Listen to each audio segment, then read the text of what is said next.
Hello guys, কি অবস্থা সবার? আশা করি সকলেই ভালো আছেন, কিন্তু আমরা কিন্তু ভালো নাই। কারণ আশা করি দেখতে পারতেছেন কি একটা ভয়াবহ পরিস্থিতি আমাদের ব্রাহ্মণবাড়িয়ার। কারণ ব্রাহ্মণবাড়িয়ার প্রায় প্রতিটি জায়গার মধ্যে সেম অবস্থা হয়ে আছে বৃষ্টির কারণে। দীর্ঘ 3-4 দিনের বৃষ্টিতে দেখেন পানির অবস্থা কি লেভেলের আর কতটুকু হয়েছে। আমার বাসার ভিতরে একবার রুমের ভিতরে পর্যন্ত পানি উঠে আসছে। এখন বাকিটা আল্লাহ তাআলাই ভালো জানে আর কয়দিন এরকম অবস্থা থাকে আর কয়দিনই বা এরকম পানি থাকে।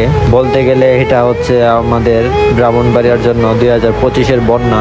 এখন বাসা থেকে বের হইতেছি প্রায় হাঁটু পানির মাঝখান দিয়ে হাইটা হাইটা, কি আর করার বলেন।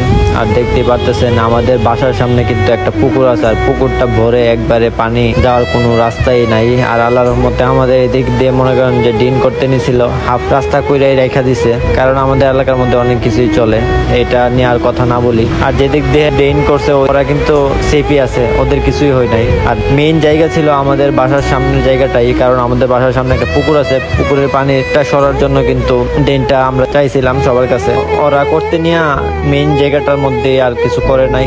দেশে আমাদের একটা ভোগান্তি আমরা ভুগতেছি পানির মাঝখান দিয়ে। সবাই দোয়া করবেন আমাদের জন্য, আমাদের এলাকার জন্য, যাতে আরো বেশি উন্নত হই সবকিছু।